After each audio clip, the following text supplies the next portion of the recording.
Planté au bout de l'estuaire de Gironde, le phare de Cordouan, ce Versailles de la mer, se réveille d'un trop long hiver. Confiné pendant plusieurs mois, il accueille aujourd'hui ses premiers visiteurs. Sa lourde porte peut enfin s'ouvrir. Bonjour messieurs, dames. Pour les accueillir, Benoît Genouvrier, l'un des 6 gardiens du phare. Depuis les vacances de Pâques, normalement, on devrait être ouvert. Voilà, là, on est le 11 juillet, ça tardait un peu à tout le monde. Avant d'arpenter les 311 marches de l'édifice, ces touristes privilégiés doivent respecter les nouvelles normes sanitaires, masques et gel hydroalcoolique. La visite peut alors commencer. Ce phare de Cordouan, vous le connaissez un petit peu, vous savez que c'est notre plus vieux phare français.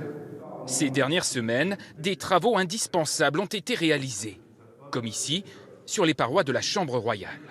Là, ici, on avait des pierres où on pouvait enfoncer la main entièrement dans les trous, tellement c'était rongé par le sel. Mais aussi à l'étage supérieur, dans cette chapelle unique du XVIIe siècle, la seule située en pleine mer, dont la rénovation est toujours en cours. Les ouvriers n'avaient plus le droit pendant le confinement de venir travailler ici. Donc voilà, il s'est passé 2 mois où il ne s'est plus rien passé du tout.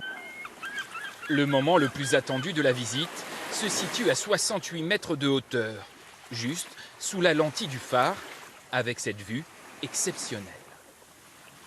Ça fait des papillons dans le ventre. C'est vrai que c'est magnifique. Il y a une super vue quand même, quand on arrive, c'est vous. En fait, c'est un phare, mais finalement, ça me fait penser à un château. Cordouan pourrait bientôt être classé au patrimoine mondial. Sa candidature a été déposée à l'UNESCO. Pour les gardiens, cela le mettrait à l'abri définitivement.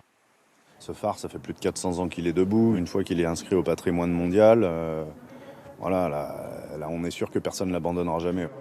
En temps normal, le phare reçoit 400 visiteurs par jour. Mais cette année, ce sera 2 fois moins.